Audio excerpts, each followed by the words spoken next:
Welcome to Crimson Clues, where shadows hide secrets and silence reveals the truth. Every story is a puzzle, and every clue takes you closer to the answer. Subscribe now, join the hunt, and let the mystery begin. Chapter 1. The intensity on the Seine. The fan in the corridor at Kazorv circulated warm air without providing any chilling effect. It activated once per turn, a minor malfunction that no one deemed necessary to repair. August rendered them all indolent. A clerk was dozing behind the files. Somewhere, a telephone sounded 3 times before ceasing. Maigret had removed his jacket and placed it on the peg. The open window emitted the scent of the sun, brown, fragrant, and heavy. He sat with his hands resting flat on the blotter, pipe unlit, observing the shimmering reflected on the zinc roofs. The call from Kaleo had been brief. Camiser, a lady residing on Avenue Montenegro. Madame Claire Reno and 2 of her attendants are also deceased. No signs of forcible entry. I will anticipate your presence on the scene. I was present here, Maigret stated, but the magistrate had already terminated the call. He ignited his pipe and beckoned to Lucas, who emerged with his sleeves rolled up. Avenue Montaigne, esteemed patron. Avenue Montaigne. They descended the stairwell, its scent of dust and stone lingering in the air. On the quay, the light fell abruptly, resembling a strike. A vessel moved upstream. A fisherman seated within the shelter of the arch, holding a bottle of beer. Inside the vehicle, the leather adhered to their legs. The streets appeared to be in a state of partial repose. The shutters slammed shut. A woman tended to the geraniums by watering them. A canine rested in the direct sunlight. The aroma of the bakeries had become unpleasant. Near the shells, a gathering assembled around a white edifice featuring intricately carved balconies. A law enforcement officer restrained them. A photographer perspired beneath a handkerchief knotted around his neck. Maigret presented his identification. Inside the vestibule, there was an aroma of wax and blossoms. The concierge, stern-faced and apprehensive, clasped her hands. "It is Madame Reno Muller. There has been no response since yesterday." The mother of the attendant arrived. The attendant also failed to retrieve the newspaper. "And there is an odor. When was the last occasion on which you saw them?" "The day preceding yesterday. Madame was attired in white. A gentleman called upon us earlier. Excellent footwear, with an overseas aroma." They ascended. Mirrors lined the staircase. Their features appeared pallid. 2 labmen waited. A police officer was positioned at the open doorway. The fragrance was initially perceived. Amber and musk, sufficiently rich to be savored. The windows were closed. The room had previously been orderly. It now appeared as though the conversation had been abruptly interrupted mid-sentence. The maid was positioned along the corridor wall, her larynx cleanly severed, approximately 20 years of age. The valet was positioned near the salon entrance, with one arm extended toward the handle. Consistent cut, consistent craftsmanship. In the bedroom, Madame Reno was reclining on the bed, her silk robe loosely draped. The visage appeared composed, yet lacked serenity.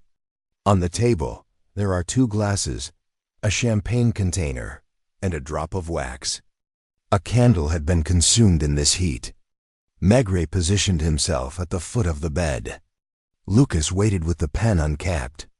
The laboratory personnel remained in a state of hovering. Moment of demise. The evening prior. Maigret indicated.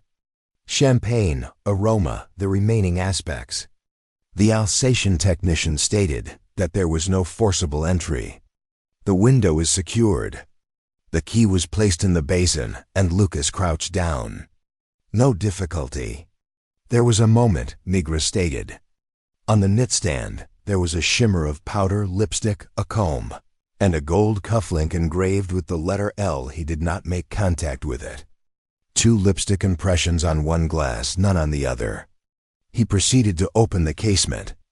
The metropolis exhaled a subdued sigh. The curtain moved as though an unseen presence had left. "Are you acquainted with her?" Lucas inquired. "Not in a personal capacity." One was familiar with the classification. Unfortunate, astute, initially fortunate, then subsequently unfortunate. Satin linens transitioning between acquaintances. He would not include that in the report. In the kitchen, a pot with a hardened crust rests on the burner. Butter liquefied into a soup within the open ice case. Within a compartment, there lies a roll of banknotes and an untouched silver revolver. Back in the salon, Maigret drew a line across his notebook, inscribed 3 names, and beneath them, "Cufflink L." The bell sounded. Lucas accompanied the concierge and a woman, the mother of the housekeeper, who was twisting a handkerchief. She articulated her daughter's name so clearly that laughter appeared unlikely. The girl had been employed for 6 months, sending money home, as she enjoyed the sensation of wealth it provided her. Maigret listened with a weighty gaze. When she departed, Judge Camillo arrived with the scent of pomade. He applied a handkerchief bearing a blue monogram to his temple and appeared visibly displeased. "Well, the visitor was anticipated," Maigret stated with a composed demeanor. He consumed the beverage without leaving any evidence, examined the drawers, retrieved the jewelry rather than cash, and departed through the door. "Select one. A thief, a lover, or a foreigner." Maigret examined the monogram but remained silent. The Alsatian softly uttered a sound. Partial imprint on the bottle appears smudged. "The cufflink. Cameo inclined forward. "For what purpose?" "L for a man who desires to be remembered," remarked Maigret. External journalist swiftly engaged. "Serial murderer." "Envious spouse." The Italian individual."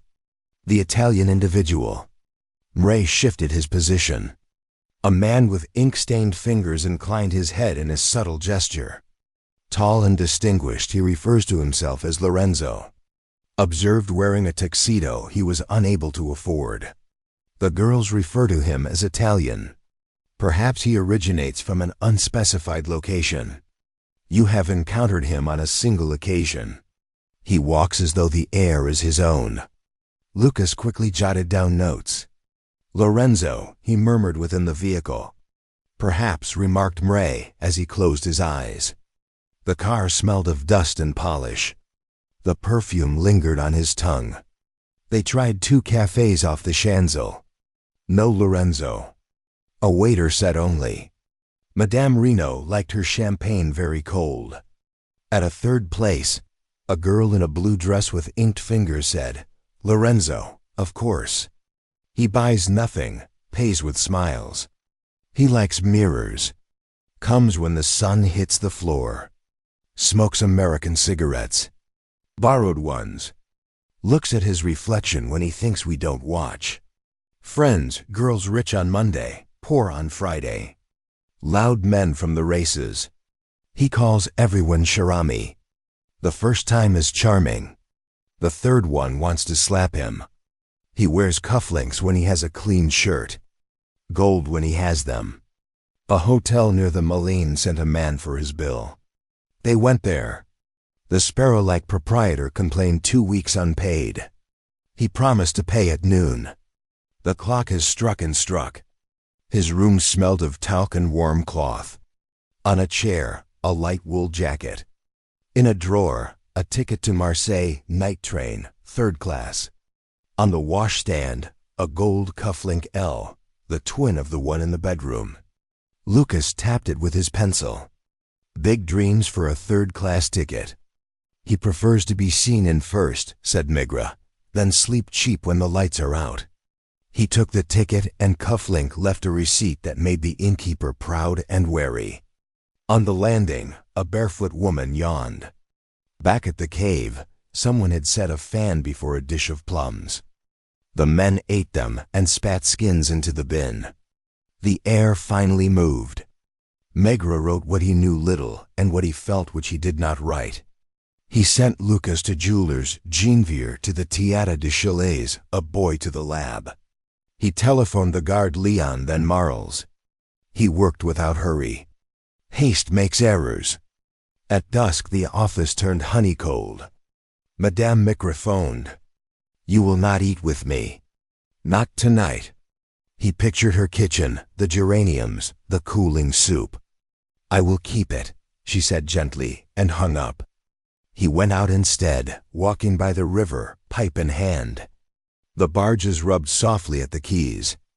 A woman dangled her feet in the water. Paris had a fever and could only wait to sweat it out. Near midnight, Lucas returned dusty. The jeweler remembers selling the cufflinks to a woman, older, elegant, hands trembling 2 months ago. Paid cash, no box. He's proud. He remembers her name. He didn't ask. Thinks he's seen her at the Café de la with a young man who smokes like an actor. Maigret nodded. "We'll go to the Gare d'Lyon and arrest him." "We'll go," he repeated in the tone that ended argument. The station smelled of coal, coffee, and bodies.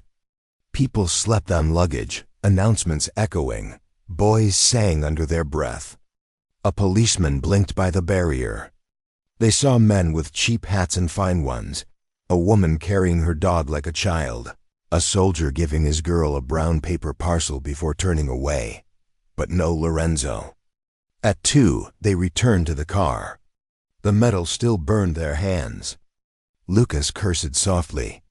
Maigret yawned, a wide, honest yawn, and rubbed his neck. "He'll go south," he said. "Men like him think the sea forgives." And does it? No, but it lets them believe they can begin again. He lit his pipe. The match showed his face in orange relief. The smoke drifted upward. Somewhere thunder rolled like a tired drum. The heat would last another day. In the morning, they would take the early train. Chapter 2. Lorenzo and the Mirror. The morning began without coolness. Even at dawn, the sky had the color of brass. Mcg Rue arrived at the Gare de Lyon platform, with the paving stones already warm underfoot. He hadn't slept. Madame Micre said nothing as he left, only packing a small basket of sandwiches and handing it to him with a nod that said, "Take care of yourself."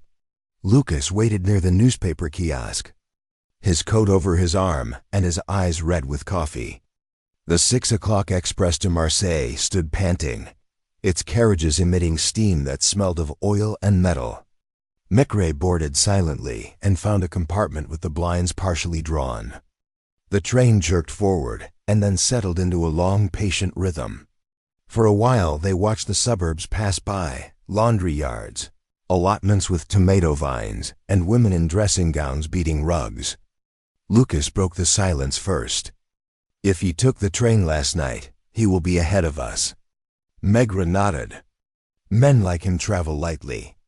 A clean collar, a story, and a changeable name. He lit a match after filling his pipe. The conductor looked in, recognized him, and moved on without saying anything. They were soon out among the flat fields, the air shimmering already. Micre sat with his hat on his knees, heavy eyelids half closed, but his mind moved slowly through the case. The cufflinks, the candle wax, the servants killed as an afterthought. He did not see cleverness in it, only vanity. At Jeune, a porter came through with coffee in thick cups. Lucas drank greedily. Maigret looked out at the platform and saw a woman selling postcards of the Côte d'Azur. The same blue sea smiled from every card. He thought of Lorenzo looking at that blue and believing it would save him. They reached Marles in late afternoon. The air there was different, salted, louder, with something feral beneath it. The station opened straight onto a wall of heat and noise. Porters shouting, gulls circling the sea, a smear of light at the end of the street. Maigret wiped his neck with his handkerchief. "We'll begin at the cheap hotels." They went down through narrow streets that smelled of fish and gasoline. The facades were flaking. The windows hung with laundry. On every corner, Someone sold something that melted in the sun. At the first hotel, the proprietor shook his head before they spoke. Lorenzo, we have too many Lorenzos. But if you mean the tall one with the hair like a singer, he stayed one night, left without paying. Said a yacht was waiting for him. We laughed. When? Me asked. Yesterday morning. He left before breakfast. The second place had seen him later the same day. A waitress remembered the voice, smooth, foreign, but could not say the color of his eyes. He asked for ice in his wine. Who asks for ice in wine? By evening they reached the port. The cafés there had chairs half on the pavement, half in the dust. Sailors drank paste and spat between their boots. Maigret ordered a beer that arrived warm and flat. Lucas took out the hotel ticket and studied it as if it might change. He could be on any ship by now, Lucas said. Or still here, Maigret murmured. Men who live on charm don't disappear. They circle until someone looks at them again. A man at the next table, face burnt brown by sun and wind, leaned over. You look for a fellow in a white suit, eh? Saw one this morning at the Café de Naviguen. Thought he was an actor. Sat with a girl who looked frightened to laugh. Maigret paid for the information with a nod and a coin. They walked the quay until they found the place. A narrow bar smelling of salt and perfume. Inside a fan turned lazily above bottles that sweated on their shelves. The owner recognized the description at once. Yes, he called himself Lorenzo. Polite as a priest, never rude, never paid. The lady with him left her ring on the counter by mistake. He took it and said he would give it back later. Did she return? No, but he did alone. Ordered champagne and told the waiter it was to celebrate a journey. When? Last night. The waiter, a youth with narrow shoulders, remembered more. He spoke of Monte Carlo, but he asked about the ships to Alexandria. He liked to watch himself in the mirror behind the bar. Every time he lifted the glass, he looked first at the reflection, not the drink. Mray smiled faintly. He will come again. He likes his own face too much to hide it for long. They waited. The bar emptied slowly as the sun went down, leaving only the faint hiss of the sea. At 9 Lorenzo entered. He was, as described, tall dark hair gleaming with paid, white suit spotless despite the dust, and that light smile worn like a flower in the buttonhole. He ordered champagne with the assurance of someone born to it. He noticed Maigret at once. Men like him always notice the man who does not fit. Their eyes meet first, weigh each other. Lorenzo's gaze flickered, but did not fall. He raised his glass slightly as if in greeting. Maigret rose heavy but not slow and came to the bar. Mr. Lorenzo. The man turned his head a fraction. That depends. Sometimes I am Lorenzo. Sometimes for friends I am Arm. Then I shall be a friend. Maigret said I am from Paris. Ah, Paris. Lorenzo's smile widened. The city of bad sleep. Sit. Atmosphere. They sat. The waiter retreated instinctively. Lucas stayed near the door. Maigret did not question him at once. He let the man talk as such men always want to. Lorenzo spoke of the South, of women who smelled of salt, of gambling rooms where luck trembled like a coin on its edge. His voice was soft, a little theatrical. Finally, Mara said, "You knew Claire Renault." The smile faltered barely. "Everyone in Paris knows Claire Renault. You were in her apartment 2 nights before her death." "Was I?" Lorenzo sipped. "If I were, surely someone saw me. And if no one saw me, how can you be sure?" "There is a cufflink with your initial," Maigret said quietly. "The other was found in your room." Lorenzo laughed too loudly. "You have imagination, commissaire. The L stands for luck. It belongs to anyone who dares hope for it." "You'll come with us," Maigret said. He spoke without raising his voice, as if suggesting a walk. For a moment, the man hesitated. The sound of the fan filled the silence. Then he shrugged, polished off the champagne, and stood. Why not? I have never been arrested by such a courteous man. Outside the port was thick with night. They walked toward the police car under the gaze of idle sailors. Lorenzo kept his head high even when the first drop of rain struck his white sleeve. At the commissariat he was polite, almost amused. He gave his name as Armand Pranzi, born in Trieste, traveler, occasional interpreter. His papers were in order except for small inconsistencies. He asked for a cigarette and smoked with elegance. "You are certain it was murder?" he asked. Perhaps the lady took her own life, and the servants, unfortunate witnesses, chose to follow.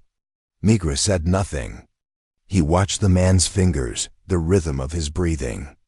Under the light, the perfect mask had small cracks, sweat at the temples, a tremor when he reached for the glass. "You left Paris suddenly," Maigret said. "I was bored. I often leave suddenly." "You left with nothing but a third-class ticket," he smiled. "The class of the ticket doesn't change the view from the window." Maigret rose, opened the door. "You'll sleep here tonight. For your pleasure or mine?" "For the truths," Maigret said and walked out. In the corridor, Lucas muttered, "He's mocking us." "He mocks everything," Maigret said. "It's how he keeps his courage." They left him in a small cell with a single cot and a mirror bolted to the wall. Maigret watched through the slit in the door. Lorenzo looked at his reflection for a long time, smoothing his hair with both hands, then sat and began to hum softly as if to an audience. Back in the office, the ceiling fan rattled. The rain outside thickened, beating against the shutters. Lucas poured coffee, black and bitter. "Do you think he did it?" Maigret shrugged. "I think he believes he did not. That is almost the same." He lit his pipe. The match flared, reflected for an instant in the wet window pane. "Men like him," he said, "don't kill for money. They kill because someone stops looking at them." He stood for a while, listening to the rain and the muffled sound of the prisoner singing to himself. The song was low and tuneless, but it had conviction. At 2 o'clock in the morning, the storm broke fully over Marles. The gutters overflowed, sending the city's dust into the sea. Maigret leaned against the window and watched the lightning flash across the port. He thought about the nicely folded white suit that was waiting for morning in the cell below. Chapter 3. The Interrogation Before Dawn. Before the sun came up, the rain had stopped. There was a faint smell of the sea coming in through the half-open window of the Marseille commissar. Maigret hadn't slept. He had fallen asleep in his chair, with his shoes off and his pipe out. Lucas walked in at 6 with 2 cups of coffee. "He is awake," he said. "Didn't sleep either." Hummed while walking in circles. Maigret rose up, buttoned his jacket, and walked down the hall. The guard opened the cell door. Lorenzo stood at the sink with his sleeves rolled up and smoothed his hair with both hands. When he saw them, he grinned, brilliant and seemingly thankful. "Hello, Miss Commissaire. The beds here are really hard." "Sit," Maigret said. The room where they were questioning was small. The dampness made the paint bubble. Lucas put the report page on the table flat. "What is your name?" "Armand Pranzi." "Lorenzo, sometimes, if it makes others happy." "You departed Paris on the night of August 10th. I go on trips a lot. You got here the next morning." In the south, the sun comes up earlier. Maigret drew in smoke and said nothing. The man's voice was too calm and polished. His eyes darted back and forth between Maigret and his own reflection in the glass wall. "You were friends with Claire Reno. I met her once or twice. She was a woman of taste. She asked you to come to her residence. She has a great memory if she did. Mine is bad. 3 persons have died." Lorenzo put his hands out. "Sad. Paris is dangerous. I told her to get a dog." Lucas's pencil made a scratch. A tram clanged on the wet lines outside. Maigret bent over. "Your cufflinks have a L on them." I have a lot of L's, fortune, love, and luxury. When Ray stated quietly, one of them lay by her bed, his smile faded. For a minute, the man's breathing changed, and then the smile came back, but it was thinner. Then you should look for the other one. We did. He stared down at his hands and turned them over, as if the answer would be written there. They are common design, he whispered. The quiet got longer. There was a fly buzzing at the window. You think I'm a killer, Lorenzo remarked at last. But I wouldn't have left such things behind if I were. Mira said, you would if you wanted to be remembered, and that hit him somewhere behind the eyes. The smile turned into a tiny laugh, not because it was funny, but because it was a relief. You make me sound romantic, commissaire. I just have bad luck. McRae got up and went to the window. From there, he could see the harbor crane still dripping from the storm that had hit the night before. He talked without turning. Unlucky men don't get to fly first class on other people's money.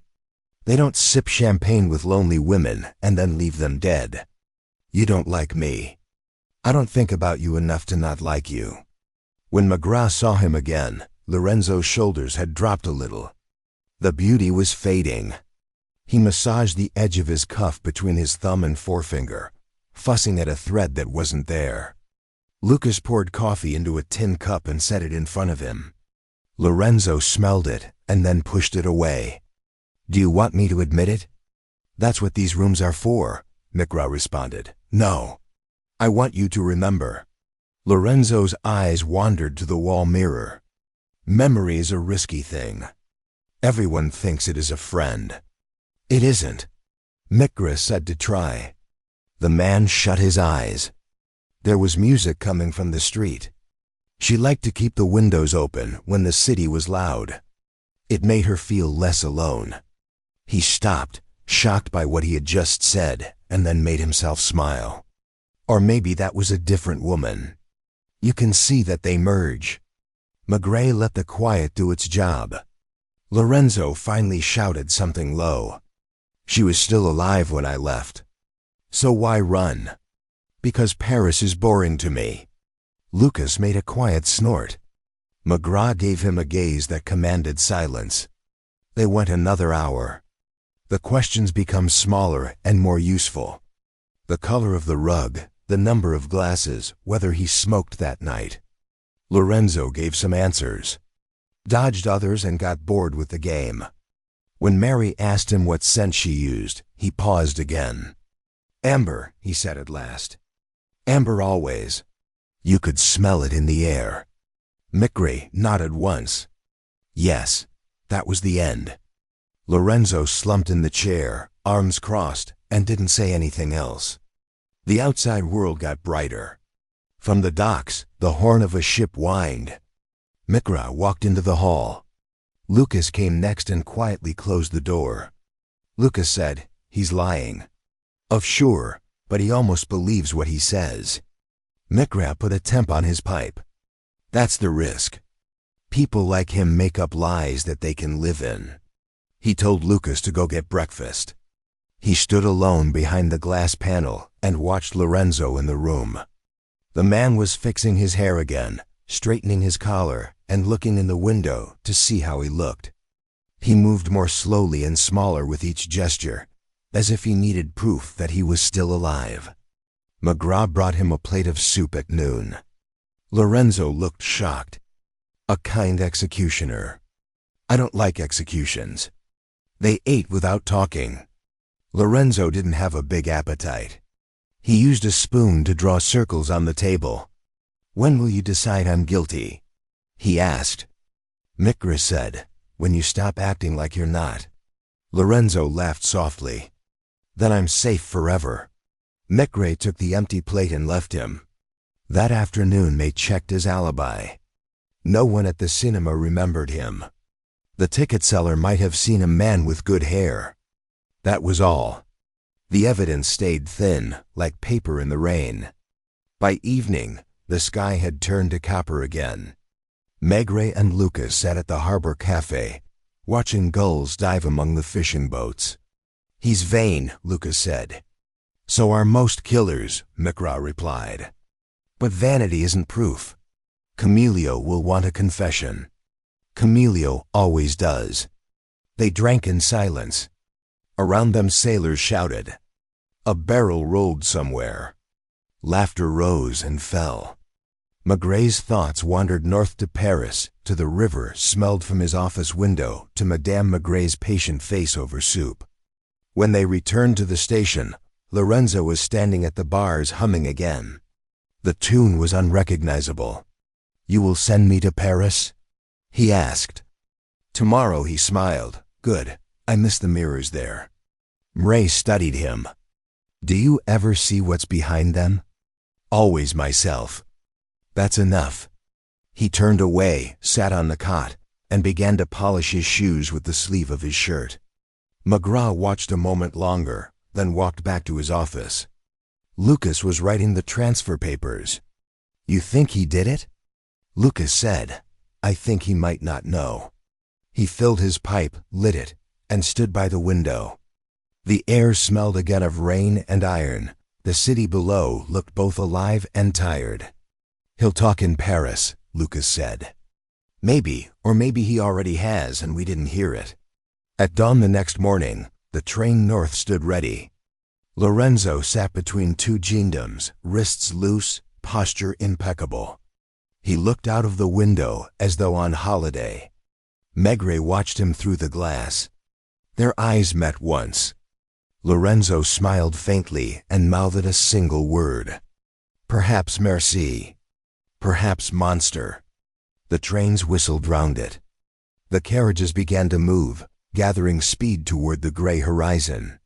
Ray remained on the platform until the red light at the end of the train disappeared into the heat haze. Then he turned away, heavy and unsatisfied, the case still a tangle of smoke and vanity. The port was waking behind him, cranes creaking, gulls crying. Somewhere below, a ship horn sounded again. Low, resigned like the beginning of a confession no one would ever finish. Chapter 4. The Cell in the Mirror. The train reached Paris under a sky the color of dirty wool. Maigret watched the damp roof slide past the carriage window. Lorenzo, Armand Pranzi, as his papers said, sat across the aisle between two gendarmes, calm as a man returning from a holiday. Once or twice he asked for a cigarette, and when they refused, he smiled as though the refusal were an intimate joke. At the garden, reporters were already waiting. They shouted questions through the iron railings, the words splashing against the walls like rain. The Italian, the lover, the monster of Avenue Montaigne. Ray said nothing. He moved ahead of the little procession, coat collar raised, hat low. The crowd stared at Lorenzo more than at the policeman. He gave them a tiny nod, an actor greeting an audience. Back at the Cadesp, the corridor smelled like damp stone. Someone had left a window open, and the wind carried in a slight aroma of cold smoke and river water. Lorenzo was escorted to a lower-floor cell with bare walls, a cot, a wash basin, and a mirror fastened to the door at shoulder height. Why a mirror? Lucas inquired later. For safety, Maigret explained. But it suits him. They left him there. An hour later, Maigret returned to find Lorenzo unmoving in front of the mirror. Only his lips moved, as if he was saying something under his breath. The day progressed. Judge Camillo summoned Maigret to a preliminary meeting. His tone was brusque and self-satisfied. You have your man, commissaire. The evidence is ample. Motive, opportunity, and disappearance. We will finish it fast. Maigret said nothing. He examined the folder on the desk, the photographs, the typed statements, and the inventory of objects found in the apartment. It was all neat, rational, and compelling. It also didn't feel right. Camillo noticed the silence. Do you distrust your own work? I doubt clarity, Maigret stated. The magistrate scowled. The public demands clarity. The truth does not always fit in the papers, Monsieur Luge. He went without shaking hands. Outside, the rain had returned, fine as dust. He walked to the local café, sat by the window, and let the coffee cold. He looked through the glass and saw umbrellas drifting like black mushrooms along the quay. His pipe blew out twice. Each time, he relieved from habit rather than thought. By dusk, he had returned to the cells. The guard claimed he hadn't eaten. They only asked for water and a comb. Lorenzo sat on the cot, sleeves rolled and the comb lying on his knee. The mirror opposite caught his face and returned it paler and thinner. He looked up as Maigret entered. "I was wondering when you would arrive," he replied softly. "Your judge thinks I'm done." "You do not." Maigret shut the door behind him. "Why weren't you eating?" "I loathe prison cuisine. It offends both the stomach and the memory. You will need strength." "For what?" Lorenzo grinned weakly. "For innocence." He pointed to the mirror. "They've provided me company. That is kindness." Maigret sat on a little chair, hands on his knees. "Do you notice anything that is worth keeping?" "Sometimes. Not always. It varies with the light." He turned back to face the mirror. "Do you think I killed her?" "I believe you were there." "That is not the same thing." "No, but it is near." Lorenzo's reflection smiled. The actual face did not. "She wanted a tragedy," he replied after a moment. "Women like her have always done this. She claimed I made her feel alive.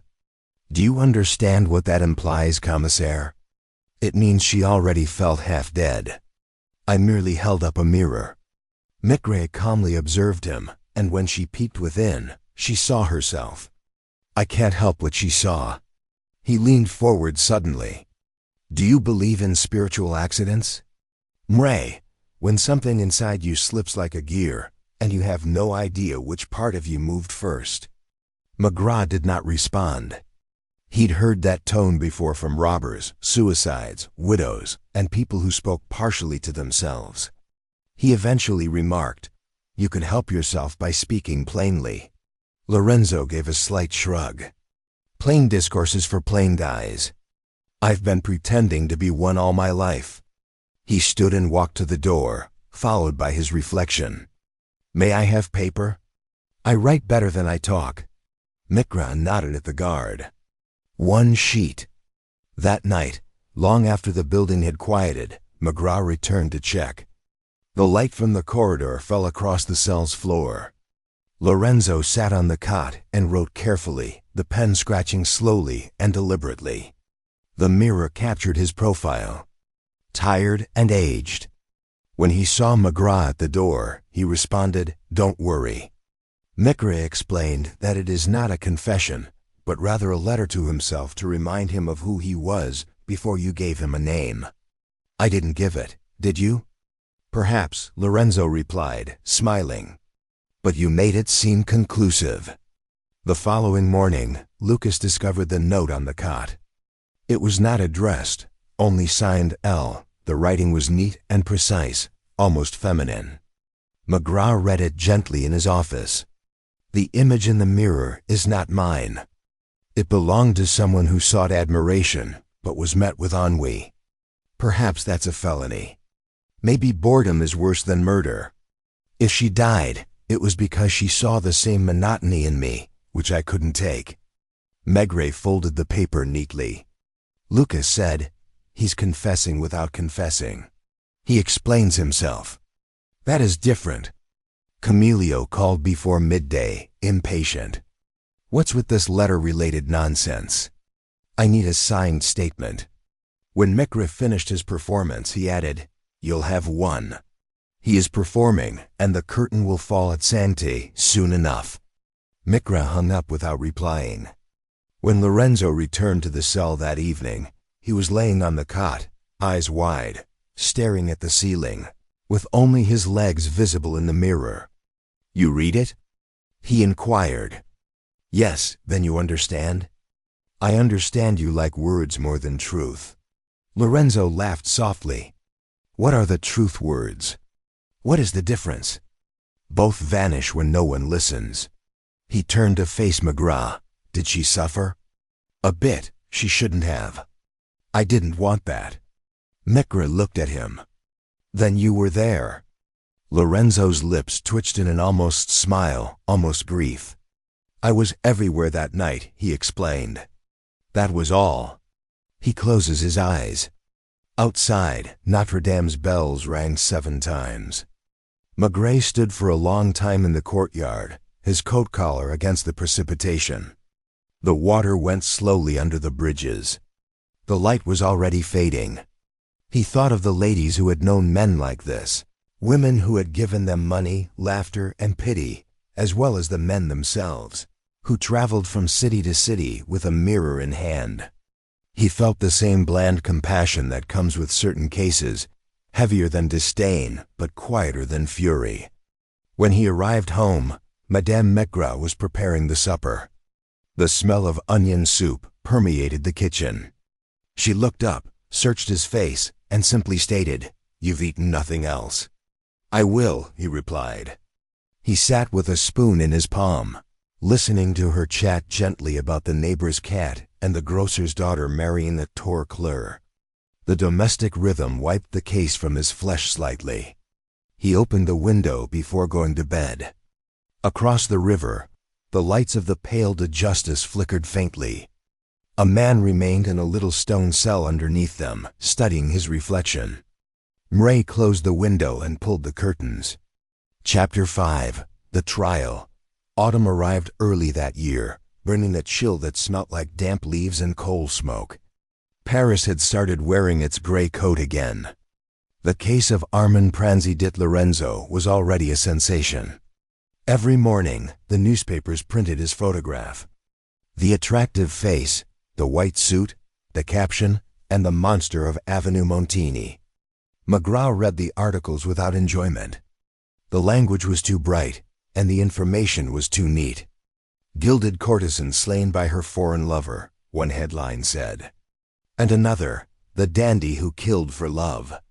Every morning. The kiosk man on the corner nodded to him, as if Maigret had written the narrative. He had not. He had simply produced a 20-page report, which was accurate, cautious, and free of adjectives. The rest was theatrical. Justice smelled like shine and damp cloth. The corridors were packed with people dressed in dark suits, journalists carrying notebooks, and women chatting behind gloved hands. The hearing chamber was too crowded for comfort. Under the high ceiling, the air was thick with perfume and intrigue. Maigret took his normal position at the back, hat on his knees. Lucas sat beside him, looking uneasy in his new tie. Lorenzo entered, accompanied by guards. He'd asked to wear the same white suit. It had been pressed especially for this occasion. He appeared slimmer and paler, but his eyes were clear. He nodded slightly to the magistrates before letting his sight travel around the audience till it came across the cameras. The flashbulbs frightened him only little. Kamlo, sleek and confident, presided over the trial. His voice carried effortlessly down the hall. "We are not here to judge a crime of passion," he asserted. "We are here to evaluate vanity, greed, and cold calculation. This man, born without roots, survived on the frailty of women. When one of them became bored of him, he killed her." The words resonated beneath the dome. A woman in the gallery gasped. Another person crossed herself. Lorenzo sat motionless, palms folded on the table, a small hint of amusement on his lips. When it was his turn to speak, he gently rose. "I loved her," he said. "Or thought I did. Is that so bad? I've spent my entire life looking at myself in mirrors." She was the only person who looked back. The courtroom mumbled. Camilio grinned thinly. "And you returned her affection with a knife?" Lorenzo said, "I repaid her boredom. She was already dying from it." The judge had rapped his gavel. Order. Maigret remained expressionless as she watched. Everything seemed familiar, the drama of guilt, the staged fury, and the weird dignity of the accused, who is aware that he has become a role. He'd seen it too many times to feel affected. Yet something about Lorenzo bothered him. The ease, the detachment, the subtle disbelief in his own sorrow. In the afternoon, the witnesses spoke. The concierge, terrified, described the smell from the apartment of the gentleman's white clothes and thin-soled shoes. The maid's mother collapsed after giving her statement. The waitress from the diner near the Shams cried when she saw Lorenzo. She claimed she couldn't think him capable of it. The jeweler recognized the cufflinks, but his voice shook. Yes, I remember them because she declined the package. Camilio went back and forth in front of the jury, telling his story like a tailor measuring cloth. The lady bought a gift for her lover. He took it just like he took her money, jewelry, and life. Then it was Mikra's time. He stood heavily, pipe in hand, and said simply. He talked about the flat, the bodies, the champagne, and the heat. He mentioned the cufflinks, the ticket, and the arrest in Marseille.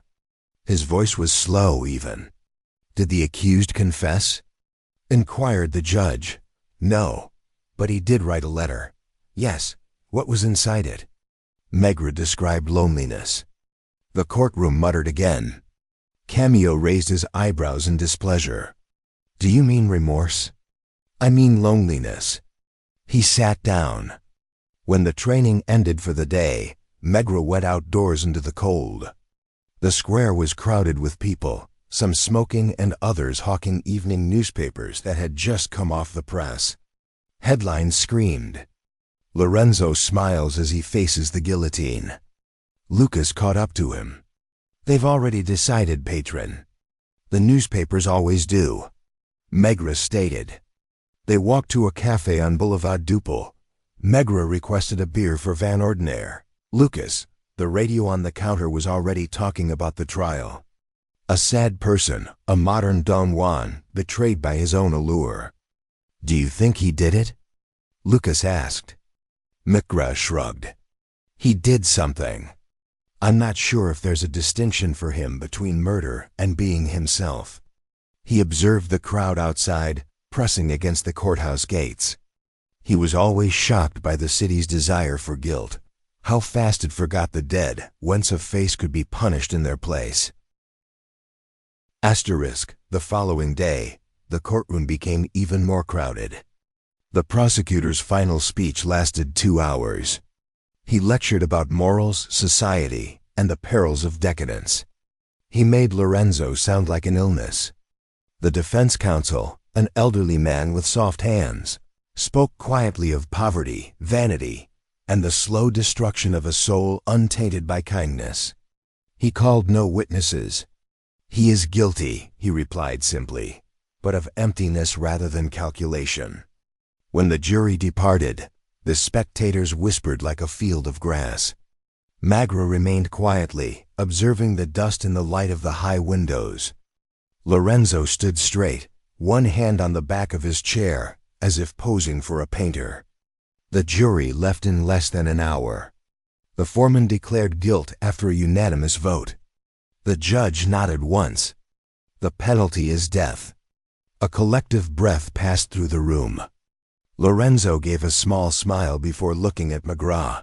Their gazes locked for a second, and Maigret thought he sensed relief. Nothing else. Camo collected his papers with joy. Justice has spoken, he said to the reporters before exiting the bench. Maigret lit his pipe. The match shook slightly in his fingers. He watched the accused being led away, still elegant and composed. Do you think he'll appeal? Lucas asked. He'll enjoy the attention, Maigret said, but he's tired. That night, Maigret returned home later than usual. Madame Maigret had kept her meal warm. She listened as he recounted the day in brief sentences. He finally stated, they all applauded inside. Not with hands, but with the eyes. She poured him wine without saying anything. When she went to bed, he lingered at the window. Across the river, the faint de Justice's lights reflected in the water, shimmering like candle flames. He recalled Lorenzo's statements in the letter. Maybe boredom is worse than murder. He pondered if this was real. A week later, Como invited him into his office. "The appeal has been rejected," he announced quickly. "Execution in a fortnight, routine procedure." Maigret nodded. He did not mention that nothing about it felt routine. The magistrate tapped the pen. "You appear to be troubled, and I commiserate." "Conscience observation," Maigret said. "He does not act like a man who knows he will die. Actors seldom do." Camillo replied, smiling. "It's part of the performance." Maigret left without responding. He went to the prison the day before the punishment was to be carried out. The director led him along a frigid corridor where the smell of disinfectant clung to the stone. Lorenzo was sitting on his cart, writing again. The mirror had been removed. "Good morning, commissaire." "Are you writing?" "Yes. A list of persons who have smiled at me. It's shorter than I'd imagined." He set down his pen. "Do they actually arrive at dawn?" "Yes." He nodded as if to corroborate a rumor. "Last night I had a dream that I was on stage. Everyone applauded, but as I bowed, no one was there." He looked up. "You don't believe I killed her?" "I believe you destroyed something in yourself a long time ago," Maigret stated. Lorenzo grinned weakly. "Then I'm already executed." Maigret fled the cell. The heavy door closed with a sigh-like sound. That night, Maigret walked home alone, carrying the keys. The mist from the river clung to his clothes. Cafés were closing, seats were stacked, and the city was falling asleep. He stopped on the Pont Michel, leaned on the railing, and stared down at the dark river. A boat passed under the bridge, its single light cutting through the mist. He recalled the trial, the audience, the flashes, and the cheers. It had been less about justice and more about acknowledgement, as if the city wanted to see itself punished in the mirror. He stayed there until Svan's bell struck midnight. Then he turned to walk home, the final words echoing in his thoughts. He is guilty, but not of calculating, simply of emptiness. Chapter 6. Dawn at Santi Prison. The Quais d'Orve Commissaire Maigret received the summons at night. They would proceed at morning. He was already half awake, lying heavy in the narrow bed, with the ticking of the clock filling the room. Madame Maigret stirred and sought for his shoulder. "It is today, yes," she didn't say, "be careful, or don't go." They had been married too long for that. He dressed quietly, sipped the coffee she set before him, and left the flat without breakfast. The streets were virtually vacant. The lamps were going out one by one, pale yellow and turning to ash. A milk wagon shook somewhere on the next street. The air was cold enough to irritate his throat. Before daybreak, Paris has its own fragrance. Wet stone, smoke, and bread rising in bakeries. He smoked his pipe while walking. At the jail gate, the guards saluted without expression. Inside, the corridors were small, the walls steaming with humidity. Each sound, such as a door closing or a shoe scrape, was enhanced as if the stone were listening. The governor met him halfway down the passage. "He's calm," he whispered softly. "I slept 2 hours. Refused breakfast. Asked for a comb." They came to a stop in front of the small cell. The priest was already inside, seated next to the cot. Lorenzo stood at the basin, hair perfectly parted and shirt cuffs spotless. He smiled when Maigret entered. "I hoped it was you." "I merely came to watch," Maigret explained. "Then we understand one another." He appeared thinner than before. The elegance was reduced to something virtually pure. His hands remained steady. The priest muttered about God's mercy. Lorenzo respectfully nodded, as if listening to a strange tune. "Did you sleep?" Maigret asked. "A little. I had another dream about being on stage, but this time the audience was silent." He tightened his collar and peered around the cell. "I assumed there would be a mirror." "They took it away," Maigret stated. "Of course, it would be overly honest." The governor coughed quietly. "Time. 2 guards entered. Lorenzo raised his wrists without protesting. The chains clicked. He gazed at Maigret again, intrigued rather than terrified. "Tell me something, commissaire. Why are you seeing these things?" "What should I remind myself of?" Maigret asked. "That guys are not puzzles, but rather humans." Lorenzo grinned weakly. "You are kinder than you appear." They began walking. The corridor looked interminable. Their steps reverberated unevenly. 3 pairs of heavy shoes and 1 pair of lighter ones tap in time, like a bizarre slow march. At each turn, a door opened and closed. The air became colder. The guard came to a stop at the final door. The priest muttered another prayer. Lorenzo half listened before looking up at the pale square of dawn through the high window. "The light," he replied quietly. "It's blue." The executioner stepped forward, pallid and businesslike. He checked the straps and bolts. Lorenzo moved forward on his own. He cast another glance at Maigret, his expression almost tranquil.